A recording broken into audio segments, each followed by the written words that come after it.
No puedo empezar sin darle las gracias al team, al equipo, al grupo de adoración, que el viernes pasado le dijimos que si podían preparar esa canción Paz en la tormenta, y hoy la trajeron. Muchísimas gracias, hermanos y hermanas del grupo de adoración, porque de eso vamos a hablar esta tarde. Permítame contar una historia y luego pasamos al texto bíblico. Yo tenía aproximadamente 4 años aquí, en esta nación, cuando decidimos dar un viaje recreativo. Lo hacíamos una 2 veces al año, mi familia estaba en la República Dominicana y nos emocionaban y nos vamos para la República Dominicana. Nos montamos en el avión, contentos, alegres, y me siento y al lado hay una señora. Antes yo decía que de una edad avanzada, tenía 60 y hoy yo tengo más. Pero una señora se sienta al lado, católica, con su asunto, como se llama, su rosario, y ella está orando. Y cuando yo me siento, ella dice: ojalá que no se caiga en el terreno. Oiga, no, ¿cómo se va a caer? No, este va a ser un buen viaje, tengamos por seguro. Y ella dice: mire, es que cuando a mí me da una cosa, eso sale. Digo: no, doña, déjelo ahí, está todo bien, tranquila. Y el vuelo sale. Cuando tenemos como media hora de vuelo, el avión da una bajada. Y la señora dice: yo estoy tranquilo. No era creyente, nada parecido a un creyente de allí. Y entonces le digo: tranquila señora, no ha pasado nada, no ha pasado nada. Yo le digo, y ella va sudando y pasando la bolita del rosario. A los 10 minutos ese avión empieza a temblar y a dar bajada.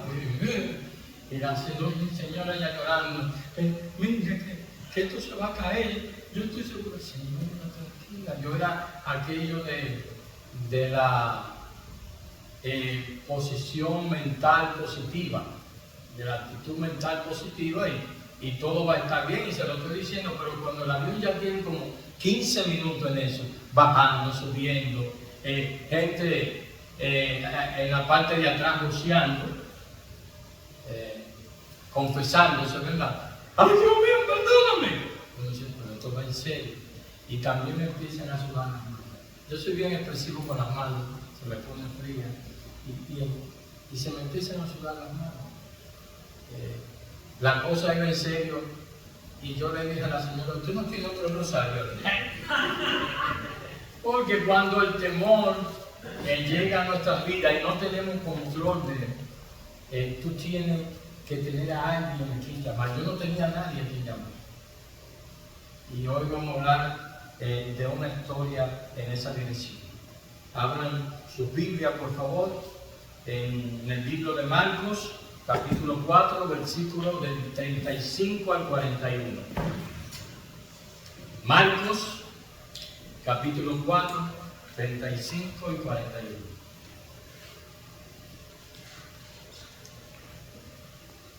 Oremos. Padre Celestial, gracias por el privilegio de compartir la palabra con nuestros hermanos aquí en White Plains.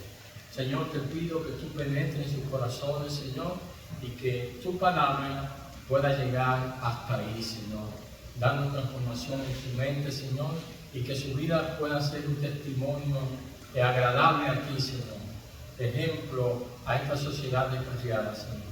Cuida mis palabras, Señor, úngelas, Señor, y que podamos servirte tal como tú quieres. Te lo pedimos en el nombre de tu Hijo amado Jesús. Amén. Ese viaje, como le digo, era la necesidad de tener a alguien a quien tú recurrir cuando tienes dificultades. Son momentos difíciles. Y por eso nos pareció indicado, saludable, leer el texto de Marcos 4, 35, 41. La Reina Valera le llama Jesús calma la tempestad. También está en Mateo 8:23 y en Lucas 8:22 al 25. Aquel día, cuando llegó la noche, les dijo: pasemos al otro lado. Y despidiendo a la multitud, le tomaron como estaba en la barca, y había también con él otras barcas. Pero se levantó una gran tempestad de viento y echaba las olas en la barca de tal manera que ya se anegaba. Y él estaba en la popa durmiendo sobre un cabezal. Y le despertaron y le dijeron: Maestro, ¿no tienes cuidado que perecemos? Y levantándose, reprendió al viento y dijo al mar: calla, enmudece. Y cesó el viento y se hizo grande bonanza. Y les dijo: ¿por qué estáis así amedrentados? ¿Cómo no tenéis fe? Y entonces temieron con gran temor y se decían el uno al otro: ¿quién es este que aún el viento y el mar le obedecen? Vamos a ver el contexto de este evento. Jesús se ubica en este momento alrededor del mar de Galilea, en Kineret o Tiberia, porque había una ciudad que se le había puesto el nombre del emperador Tiberio, donde pasó la mayor parte de su ministerio. Hablemos del mar de Galilea. Realmente no es un mar, es un lago de agua dulce rodeado de montañas, cercano al mar Mediterráneo, a unos 40 kilómetros. En la actualidad se le llama el mar de Kineret, pero conocido por todos nosotros como el mar de Galilea. Es el lago de agua dulce más bajo del planeta. Usted mira 80 pisos hacia arriba de un edificio y el mar está a esa profundidad. Es el mar de agua dulce de mayor nivel bajo el mar que hay en el planeta. Lo más bajo es el mar Muerto, pero este de agua salada. Aporta un 50% del agua potable de Israel, agua transparente y cristalina. En el 1896, solo un barco de pesca trajo casi 10.000 libras de peces. Es una de las razones por la cual ustedes pueden ver en el libro de los Hechos y en los Evangelios que hay una gran actividad en este alrededor, fundamentalmente de pesca. De hecho, hay 4 de los apóstoles que son pecadores, por lo menos Pedro, Jacobo, Juan y Santiago. Además, este era un medio de transporte, porque el lago tiene unos 20 kilómetros de ancho y 13 de ancho. 20 de ancho y 13 de largo. Es realmente, para pasar de un lado al otro, la mejor forma de transporte. El fenómeno de los vientos. La combinación de un aire frío que viene de la montaña y el caliente que hay alrededor del lago hace que se formen unos vientos sumamente grandes. La palabra, cuando ustedes vean la palabra grande en este texto, la palabra original es mega, es decir, extraordinariamente grande. Esta nos presenta la idea de la inmensidad de las tormentas que se producen en este lago. La mayoría de estas tormentas ocurren durante el invierno, en noviembre hasta abril, fundamentalmente del mediodía a las 6 de la tarde.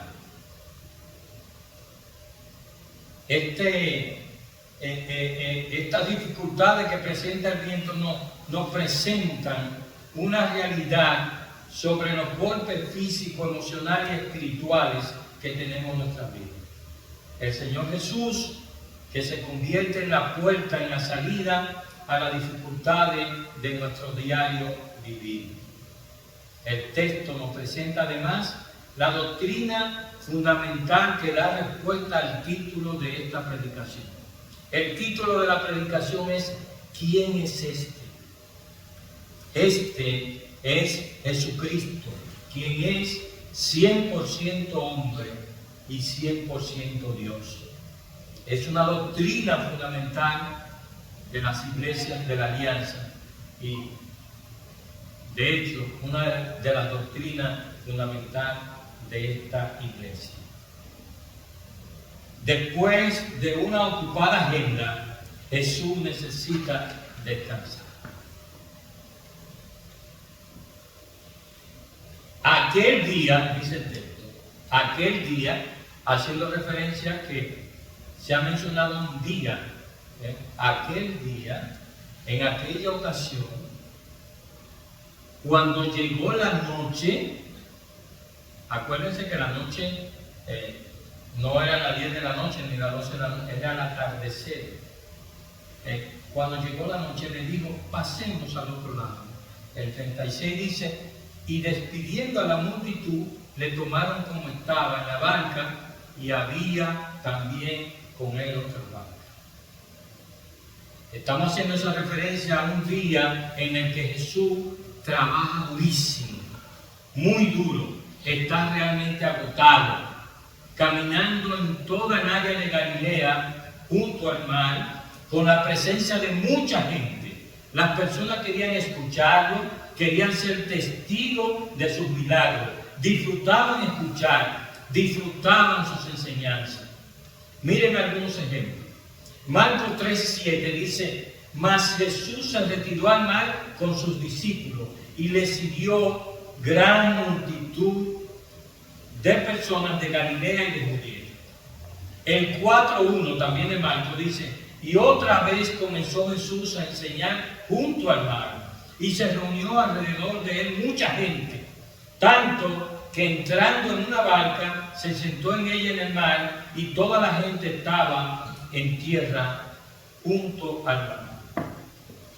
Este versículo lo que nos está refiriendo es que Jesús se ponía en la barca, utilizando la barca como una plataforma.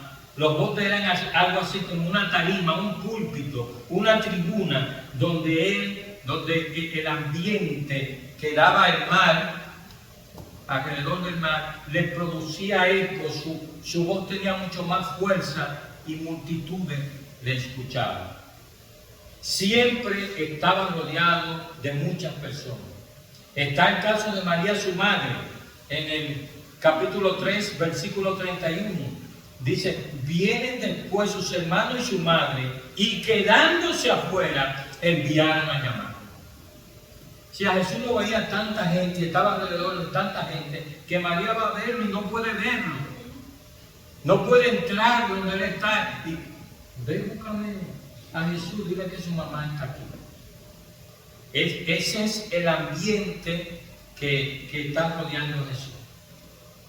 Marcos 4:2 dice, y le enseñaba por parábola muchas cosas y le decía en su doctrina. Él, en todo este tiempo, donde dice aquel día, lo que está haciendo él es predicando la parábola, y ese día, la palabra, y ese día estaba diciendo mucha parábola. Habló de la parábola del sembrador, habló de la parábola nada oculto que haya de ser manifestado, eso en Marcos 4:21 al 25, parábola del crecimiento de la semilla de mostaza. Todas estas fueron enseñanzas que Jesús le estuvo diciendo a la multitud que le seguía. Inmediatamente Jesús le dice a sus seguidores que pasen al otro lado. Se despide de la multitud.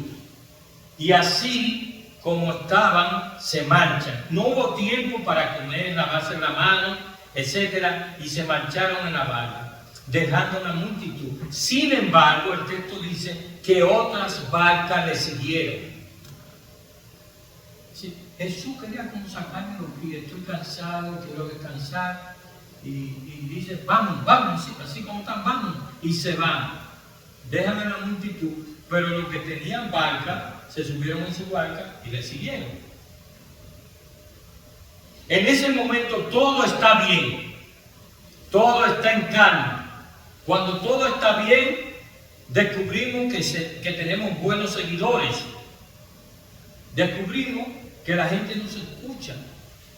Y Jesús le dice, pasemos al otro lado. Y ellos se montan y se van. ¿Cómo no? Confiamos en ti, cruzaremos. ¿Qué puede ocurrirnos? Tú andas con nosotros. De repente llega la tormenta. Las tormentas que ocurren en el lago de Galilea suelen ser de repente. Pueden pasar 2, 3 meses y no ocurre nada. Pero un día se ligan estos vientos que vienen de la montaña del sur, vientos fríos, y se ligan y producen estos vientos aciclonados. El 4:37 dice, pero se levantó una gran tempestad, una mega tempestad, una super tormenta de viento y echaba las olas en la barca de tal manera que ya se anegaba, se inundaba, se ahogaba, se hundía la barca. Él estaba en la pompa durmiendo sobre un cabezal y le despertaron y le dijeron, maestro, ¿no tienes cuidado que perecemos? Amada iglesia, imagínense lo siguiente. Él está en un cabezal, él está en la popa, que es la parte de atrás de cualquier barca. Él está en la parte de atrás y el cabezal es una almohada de madera. ¿Entendieron? Es una almohada de madera donde tú vas a acomodar tu cabeza. Si alguno de nosotros en este tiempo me dicen, te acuestas y tu esposa te dice, toma esta tabla, úsala de almohada, usted entenderá que lo está maltratando, ¿verdad? Entonces Jesús se recuesta ahí y se duerme. Una tormenta, entra agua en la barca, se está hundiendo y Jesús está roncando. No hay quien lo mueva. Entonces, imagínense eso, hay varios factores. El evento en sí, de los vientos que hacen mucha bulla, el miedo que produce esto en los que están en la barca, y Jesús duerme profundamente. Allá decimos durmiendo como un león. Alguien me dijo que eso es como un ave que cuando duerme, hasta volando va y va a dormir. No hay quien le despierte. Yo tengo un sobrino que tiene ese sueño. Él puede estar brincando, comiendo, saltando, y se recortó, y de ahí solamente 4 o 5 hombres que lo toman y lo llevan a la cama porque no hay manera de despertar. Pero existe una diferencia. Cuando una persona duerme sin ningún problema por su naturaleza, como lo hace mi sobrino, o la persona que duerme cuando está cansada. Alguien duerme así, de forma natural. Es una bendición porque en el mundo de hoy hay mucha pastilla para dormir porque la gente no puede conciliar eso. Jesús es 100% un hombre. Esa es una de las doctrinas fundamentales, decía ahorita. Jesús llora. Recuerden el versículo más corto, lo tenemos por aquí. Él se cansa, se agota. Pero en un lugar como ese, donde hay un caos, donde hay un terrible caos, todavía es mucho más difícil dormir. Los que estaban en la barca, todos querían descansar. Y en ese caos, los discípulos van y le dicen, maestro, ¿no tienes cuidado que perecemos? Ellos le están hablando a Jesús y empiezan titulándolo maestro. Pero la palabra que sigue, ¿notan ustedes que no hay como un poco de irrespeto? Que no hay mucha consideración cuando le dicen, no te preocupas. Mira, estamos a punto de morir y tú no te preocupas. Parece que no. A veces las personas no pueden ver al líder descansando. Las personas ven a los líderes que se sientan en un momento y dicen, déjame beber un poco de café, y dice, ay Dios mío, pero este sí es cómodo.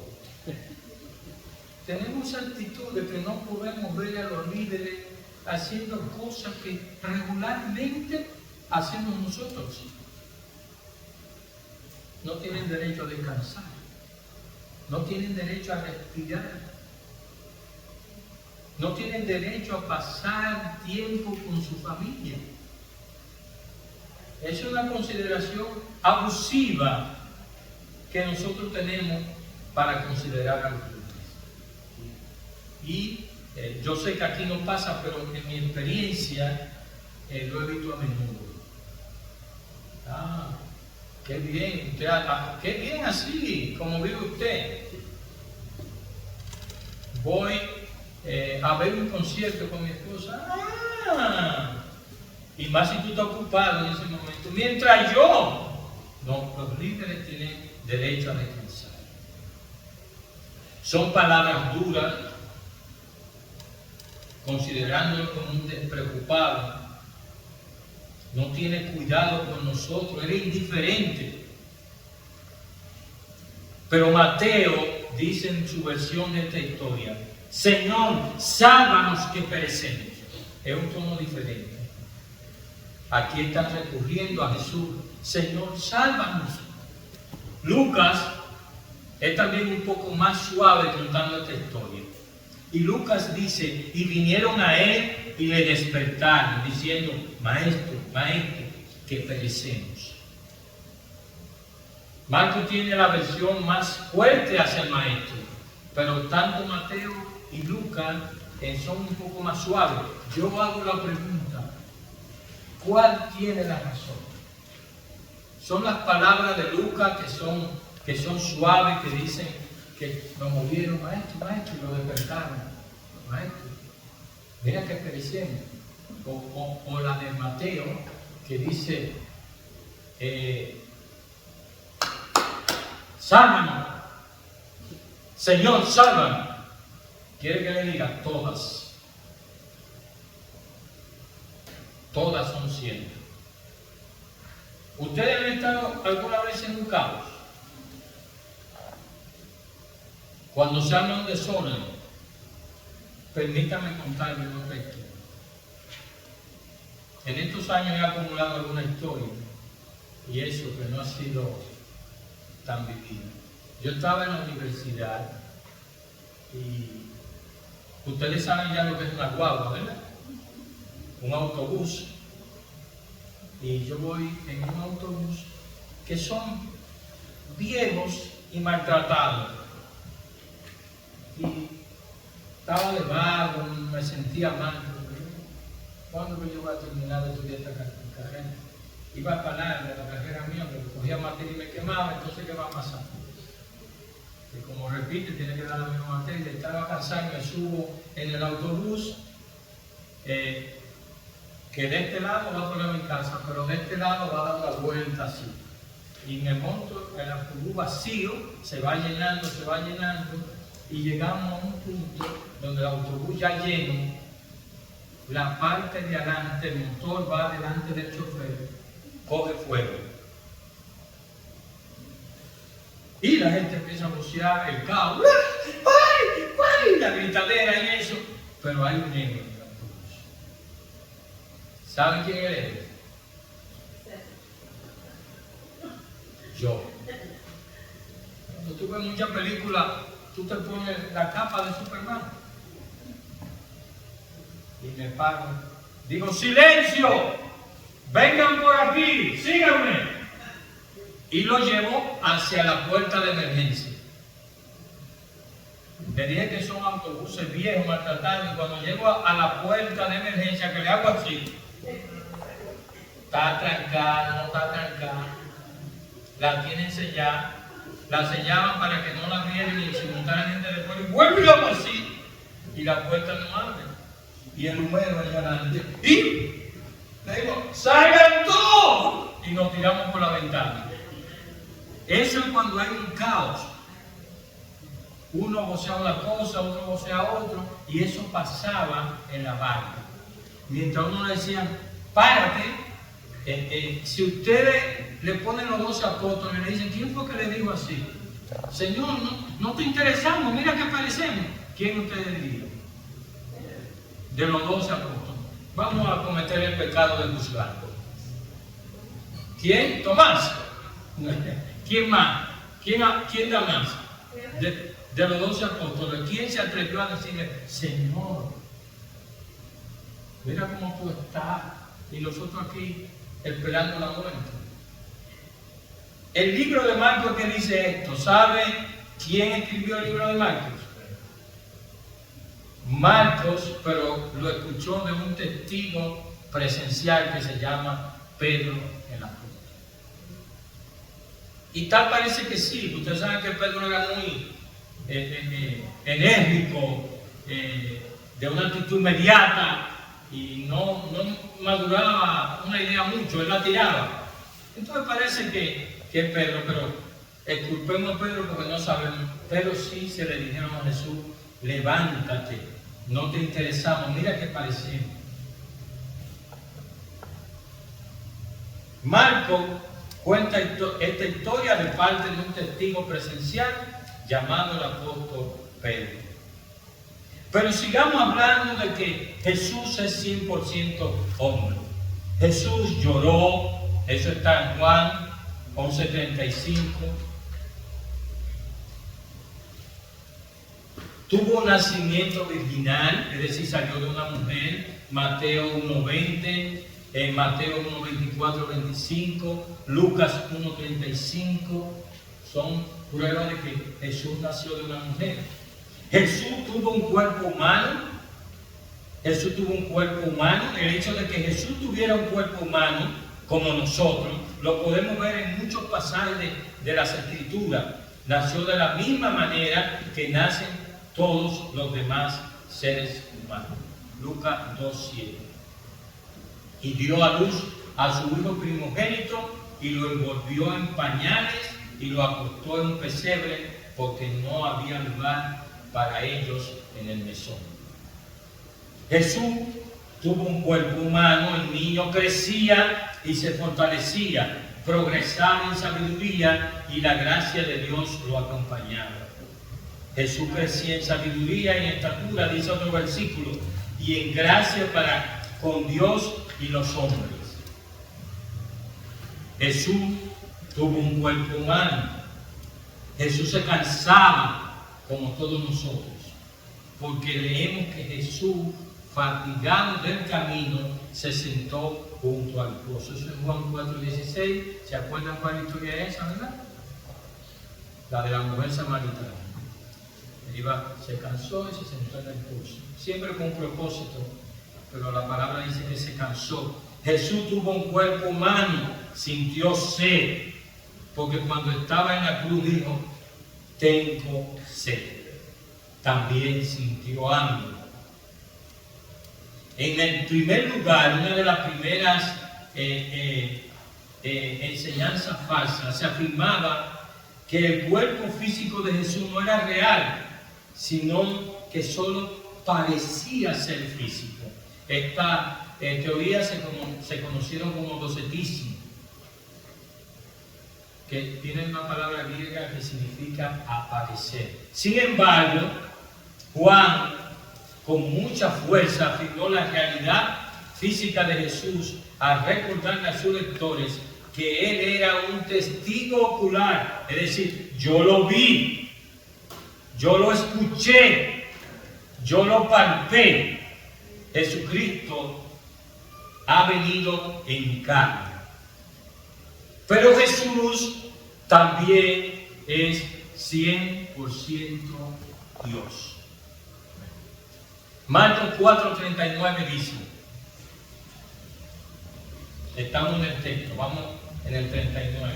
Y levantándose, reprendió al viento y dijo al mar, calla, enmudece, y cesó el viento, y se hizo grande bonanza. Hubo una gran tranquilidad, serenidad y calma. Jesús había hecho muchos milagros de sanidad, de sacar demonios, de hacer órganos, hizo ojos, curar a los enfermos, pero no le había tocado hacerlo con objetos inanimados, los cuales Él creó y a los cuales solo Dios puede ordenar. Por eso Jesucristo es Dios. Juan 1:1.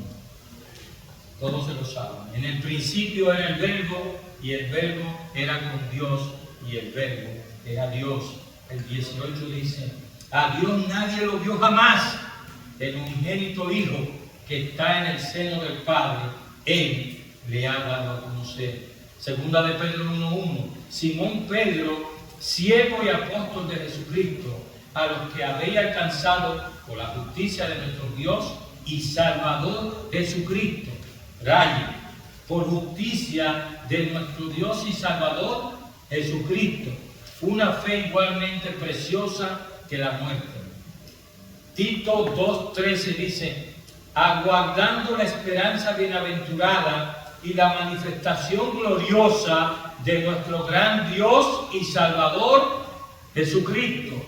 Romanos 9:5, de quienes son los patriarcas y de los cuales según la carne vino Cristo, el cual es Dios sobre todas las cosas, bendito por los siglos. Amén. Si alguna vez a alguien le toca la doctrina de la deidad de Jesucristo, contraria a lo que yo le he dicho, usted tiene estos versículos. Esperaba ponerlo en la pantalla, pero todavía son cosas que estamos resolviendo en el camino. Tener el PowerPoint preparado, que ustedes puedan ver los versículos de nuestra prédica y anotarlo. Los discípulos pusieron a prueba sus niveles de fe y Jesús les reprocha. El 4:40 dice: y les digo, ¿por qué estáis así amedrentados? ¿Cómo no tenéis fe? Ellos fueron sorprendidos. Ellos no deben sentir culpa, solo deben tener fe. Dios siempre tiene el control. ¿Acaso no me conocen? Ustedes han sido testigos de mis milagros, han conocido la autoridad de mi palabra. ¿Eso no es suficiente? No, no es suficiente, ni para ellos y a veces ni para nosotros. Ellos mismos responden cuando inmediatamente se preguntan: ¿quién es este cuya palabra tiene tanto poder que puede ordenar al viento y a las olas? Y le dice: calla, y ella inmediatamente calla. Ellas obedecen y saben, no lo llegaron a conocer plenamente hasta después de muchos días de la resurrección. Nosotros tenemos más materiales, no lo vimos, pero tenemos más materiales para creer en la doctrina de Jesús 100%. Muchas veces hemos oído la enseñanza sobre el vaso, el envase que está medio vacío o medio lleno. Y lo que tú pienses sobre esto dirán cuán positivo o negativo eres. Aquí es un poco diferente. La cantidad de fe que falte para llenar el vaso dirá la cantidad de temor que tú tienes. Mientras más fe tú tienes, menos temor. ¿Cuáles son las consecuencias del temor? Que el temor paraliza. Y paraliza todo, paraliza tu acción y paraliza tu pensamiento. La fe te convence de la acción, te convence del pensamiento.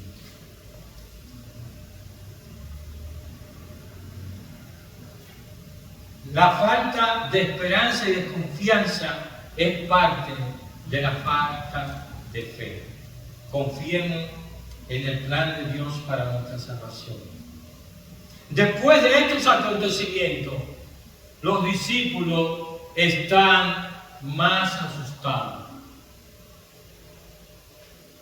Jesús para y le dice a las olas, al viento, le dice: calla.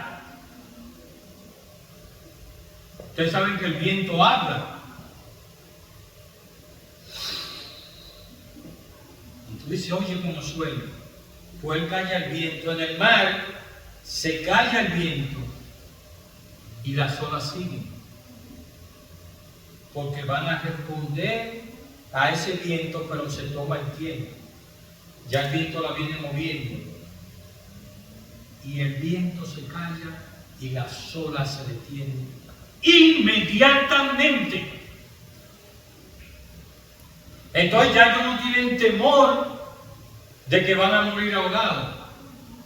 El temor de ellos empieza cuando ve a este hombre que con simplemente abrir la boca y decir una palabra, los fenómenos naturales ceden ante él. Entonces temieron con gran temor y se decían el uno al otro. Sí, era como una murmuración. ¿Y quién es? Que aún el viento y el mar le obedecen. Los discípulos están asombrados. Ellos habían pasado por innumerables tormentas. Eran pescadores, pero ninguna como esta. Pero aún mayor la sorpresa, el asombro y el temor de presenciar el poder de Jesús. Aquel milagro sobrepasaba todos los anteriores milagros de Jesús. Ordenar a las aguas, a la tormenta, era una evidencia clara de que en ese momento en la barca ellos estaban en presencia no de un hombre. Ellos estaban en presencia de Dios mismo. Y por eso se asustan. ¿Se acuerdan de Isaías? Cuando se da cuenta de que está en presencia de un Dios santo, santo, santo. Busquen carbón y sellen mis labios, porque estaban atemorizados. Cuando tú estás en la presencia de un Dios santo, lo que llega a ti es temor, porque tú sabes que tu inmundicia está enfrente a la transparencia, a la claridad, a la santidad de un Dios enorme. Y entonces ellos se asustan. Estaban claramente advertidos de que el Dios viviente estaba en la barca. El que tiene autoridad no sobre la naturaleza, como vimos ahora, sino que lo repite en Mateo 8, 23, 27, que tiene autoridad sobre el pecado. Mateo 9, del 1 al 8, perdonando los pecados del paralítico. De la mujer que le lava los pies, tiene autoridad sobre las enfermedades, hasta tal punto que sana a la suegra de Pedro. De ahí para allá dicen que Pedro siempre fue malcriado. Los ciegos ven, cura de un cojo, hasta los apóstoles lo hacían. Tiene autoridad sobre el mal, sobre la maldad, sobre los espíritus malvados. Marcos capítulo 1, versículo 23 al 27. Y tiene autoridad sobre la muerte. Mateo 9, 18, 25. La hija de Jairo y la mujer del manto. Mateo 28, 1, 7. La resurrección. Lucas del 7 al 11 al 16. El hijo de la viuda de Naín. Juan el 11, 38, 44. La resurrección de Lázaro. Es decir, Él no tiene poder solamente sobre la naturaleza, sino sobre la muerte, sobre los espíritus. Tiene poder sobre todo lo vivo y lo inanimado. Volvamos al versículo 40. Y les dijo: ¿Por qué estáis así amedrentados? ¿Cómo no tenéis fe? Sacarnos una pregunta. ¿Cómo está nuestra fe? Nosotros estamos aquí por diversas situaciones. Y yo le voy a hacer esta pregunta, hermanos. Hemos estado pasando por tormentas.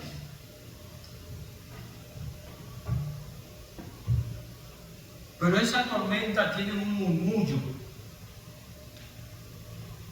Esa tormenta susurra.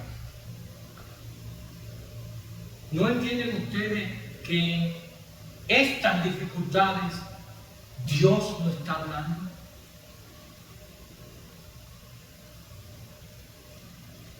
¿No piensan ustedes que en estas dificultades Dios no está haciendo un llamado? Que Dios nos está pidiendo más de todo lo grandioso, de toda la abundancia que nosotros creemos que damos. ¿No nos está llamando el Señor a que nos pongamos de pie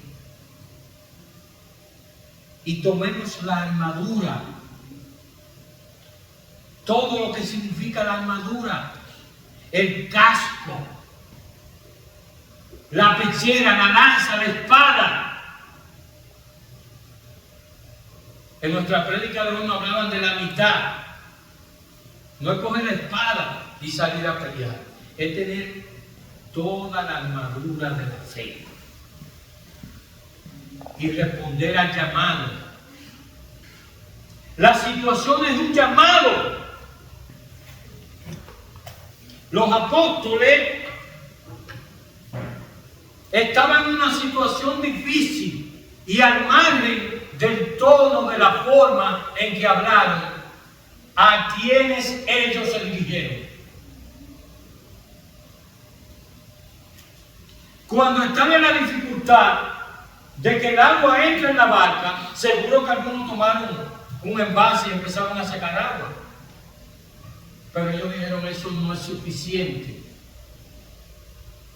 ¿Cuál es nuestra salida?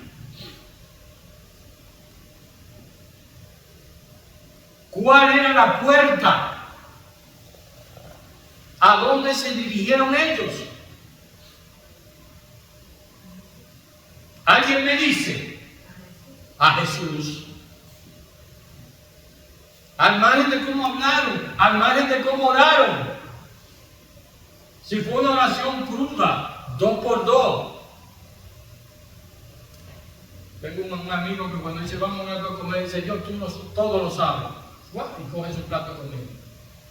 Es una oración 2 por 2. No suma, sino que multiplica. Y a veces nosotros hablamos así, no importa cómo tú ores, no importa cómo tú lo pidas. Lo que yo sé, que si está el problema, está la solución. Y eso es un llamado. ¿A quién? A toda la iglesia.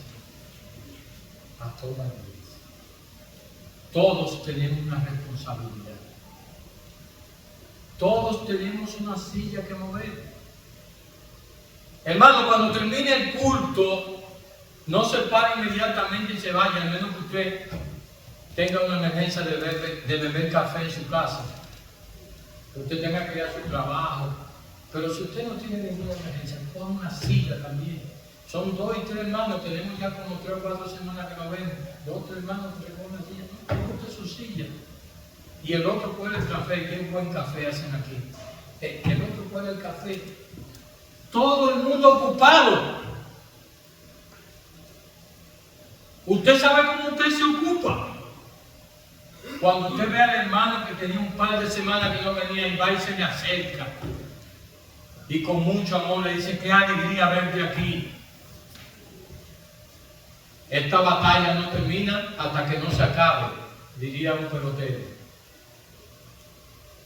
Y nosotros todavía estamos aquí. Y yo no sé ustedes, pero yo me siento acompañado. No estamos solos. Estamos en su presencia. Así que, hermanos, oremos para que en White Plains exista el testimonio de esta iglesia. Yo creo que lo podemos hacer, no porque confiamos en nuestras habilidades, sino porque confiamos que Él puede calmar nuestro dolor.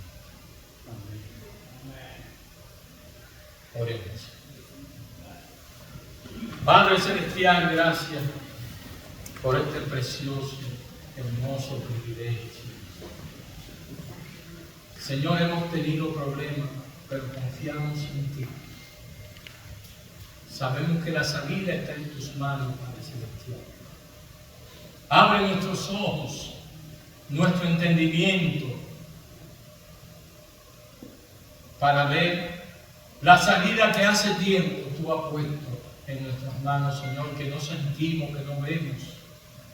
Te pido, Señor,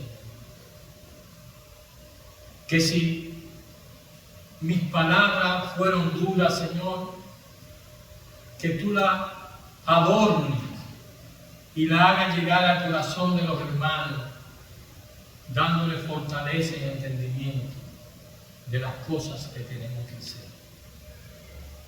Padre, tenemos fe, no miedo, tenemos fe de que la salida está ahí, Señor. Y que más temprano que tarde estaremos gozosos disfrutando de la calma de esta tormenta, Señor. Gracias, Padre, por estos preciosos y hermosos hermanos, Señor. Cuídalo y protégelo y llévalo a su casa. Te lo pedimos en el nombre de tu Hijo, Jesús. Amén. Gracias.